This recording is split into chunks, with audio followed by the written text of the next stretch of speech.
Hi, I'm Harry Redknapp, and my new book, The World According to Harry, is out now. Sandra deals, yeah, she's used to me. I mean, even when I made you a cup of tea just now, you wanted two without sugar, one with, and I went two with sugar and one without. So that just about sums me up. No, I'm pretty useless around the house, but I've been lucky. Sandra's so good.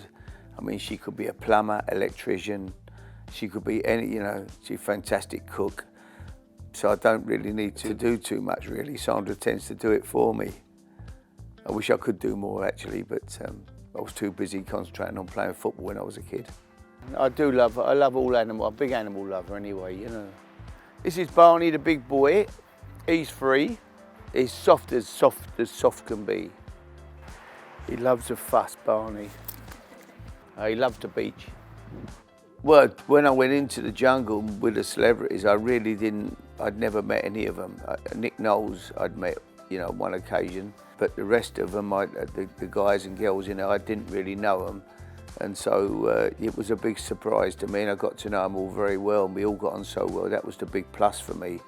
I made so many new friends in there, and we all keep in touch still now, so that was really good. They were a lot younger than me, obviously, but I really got along fantastic with all of them. Well, I actually lost them one night over there at 5 o'clock at night. It was just getting dark in the winter, and I was still looking for them at 8:30, and there was, over there is sand dunes, there's water. They run off the beach and smelt something. I chased after them, suddenly I couldn't find them, and I was 3.5 hours later, I was still looking for them, pitch black, middle of winter. I didn't think I'd ever see him again, The guy came along walking a dog. He had it was like a sheepdog he had. And I saw a shadow coming towards me about, must be 6:30. And I said, "You haven't seen any dogs, have you? 2 little dogs?"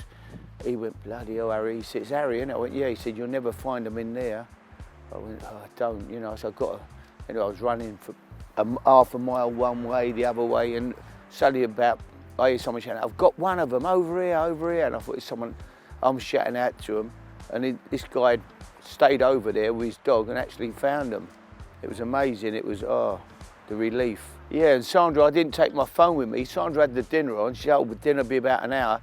This was 5 o'clock. I thought dinner, so I popped over there for an hour. I thought I'd walk them for 20 minutes. And I couldn't even phone her. She thought, "Where is it? It's now 8:30, I'm still not home."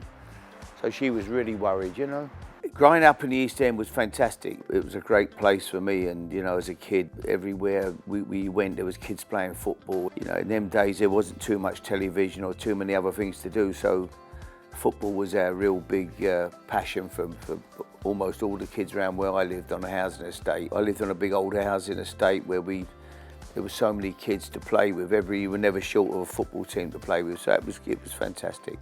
In them days, it was a very friendly place. Neighbours, people left their door open at night.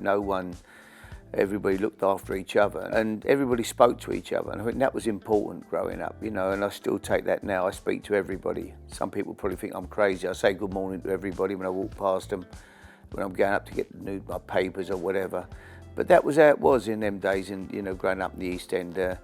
Everybody sort of had time for everybody else, and I think I've continued and took that through my life. Oh, football manager. Football was my life, really. I joined West Ham at 15, and I was in football until I was 70. So, I had a long career in football, so that was really a massive part of my life, football. Yeah, I wanted to be a footballer from a very early age. My dad was football crazy. He was a good player, and so really it was always football with me. And I started training at Tottenham at the age of 11, Tuesday and Thursday night. Getting on the train, getting the bus, getting the train to Tottenham's ground at White Hart Lane. With 2 other boys who played for East London Boys with me. So yeah, football was always going to be my life. It was either that or go and work in the docks, and I felt football was a much better option, that was for sure. Well, I think, to be a good team player, you have to be able to help other people around you. It's a team, you're not just on your own, and when you're in a team situation, you've got to take care of all the other people that are around and playing with you. People need picking up, or people need a little G up. And that's all part of being a big team player, you know, and when other people are having a bad day, doing a little bit extra and covering for them and making, because it might be your turn the following day. Everyone walks their dogs down here. We wake up in the morning, the dog's barking. 6 o'clock, there's someone, they got the yappiest dog you've ever seen. Someone must walk their dog before they go to work, I suppose. Every day, and it yaps and yaps here, yeah, it wakes you up.